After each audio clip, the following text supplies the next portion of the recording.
अस्सलाम वालेकुम। आज मैं आपके साथ शेयर करूंगी रेसिपी मटन स्टू की। ड्राई मटन स्टू की रेसिपी है, एकदम ऑथेंटिक। तो यहाँ पर मैंने ले लिया है कीमा, 1 किलो यहाँ पर कीमा लिया है मैंने।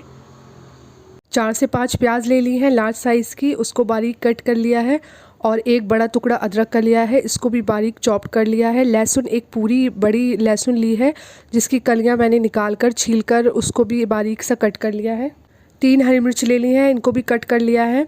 और यहाँ गरम मसाले में मैंने 2 तेज़पत्ते लिए हैं और बे लीव्स, एक छोटा टुकड़ा दालचीनी का लिया है। हाफ़ टी स्पून ज़ीरा ले लिया है। 4 लौंग ली हैं, 5 से 6 काली मिर्च और 3 लाल मिर्च ली हैं जिनको काट लिया है। अगर आप चाहें तो 5 से 6 भी ले सकते हैं अगर ज़्यादा तीखा पसंद हो तो।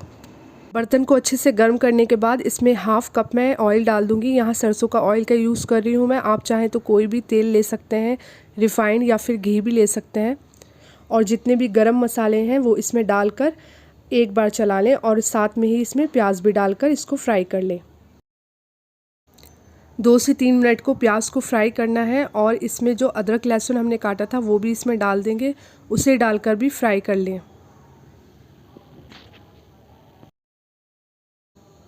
साथ में हरी मिर्च और लाल मिर्च भी डाल दें इसमें।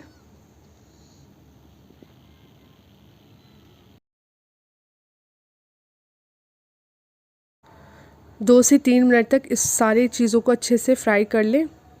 ज़्यादा प्याज को जलाना नहीं है, बस हल्का इसको फ्राई करना है। बस अब यहाँ पर कीमा भी इसमें डाल दें और कीमा डालने के बाद भी इसको चला लें 2 से 3 बार।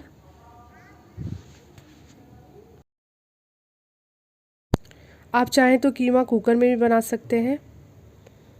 अगर आपको जल्दी कीमा बनाना है तो कुकर का इस्तेमाल कर सकते हैं आप। अब यहाँ पर नमक डाल दूँगी मैं। नमक मैं इसमें हाफ़ टेबल स्पून डाल रही हूँ, आप अपने टेस्ट के हिसाब से नमक डाल दें। हाफ़ टी स्पून इसमें लाल मिर्च पाउडर डाल दूँगी। और लाल मिर्च पाउडर जो मैं डाल रही हूँ ये ज़्यादा तीखा नहीं है, थोड़े से कलर के लिए मैं इसमें डालूँगी। आप चाहें तो इसको स्किप भी कर सकते हैं, ये ऑप्शनल है। अगर आपको ज़्यादा तीखा पसंद नहीं है तो आप नहीं डालें। सारे मसालों को अच्छे से इसमें मिक्स कर लें और 2 से 3 मिनट तक इस मसालों को अच्छे से इसमें मिलाकर इसको फ्राई कर लें। और अब पानी डालकर इसको पकने के लिए रख दें। 1 गिलास इसमें मैं पानी डालकर इसको पकने के लिए रख दूँगी। 20 से 25 मिनट तक इसको पकने के लिए रखना है ताकि कीमा अच्छे से गल जाए। कुकर में बनाएंगे तो 1 से 2 सीटी में ये अच्छे से गल जाएगा, लेकिन अगर आप किसी खुले बर्तन में बना रहे हैं इसको तो कम से कम 20 से 25 मिनट में ये कीमा गल जाएगा। 20 मिनट बाद इसको मैंने जब खोल कर देखा तो अभी इसमें पानी भी है और अभी कीमा अच्छे से गला नहीं है। तो थोड़ी देर के लिए मैं इसको 5 से 6 मिनट के लिए और कवर करके रख दूँगी ताकि कीमा और अच्छे से गल जाए। 6 मिनट बाद कीमा अच्छे से गल चुका है। अब यहाँ पर भूनना है कीमे को, जब तक इसका पानी ड्राई नहीं हो जाता, ऑयल ऊपर नहीं आता, तब तक आप इसको भूनें। 5 से 6 मिनट हो गए हैं इसको भूनते हुए और एकदम ये अच्छे से भून चुका है। ऑयल भी ऊपर आ गया है और कलर भी इसका एकदम चेंज हो गया है। पानी सारा ड्राई हो गया है इसका। और अब यहाँ पर थोड़ा सा मैं हरा धनिया डाल दूँगी। 2 टेबल स्पून इसमें हरा धनिया डाल दें। हरा धनिया इसमें अच्छे से मिक्स कर लें और उसके बाद 2 से 3 मिनट इसको और पका लें। बस अब ये तैयार है कीमा एकदम।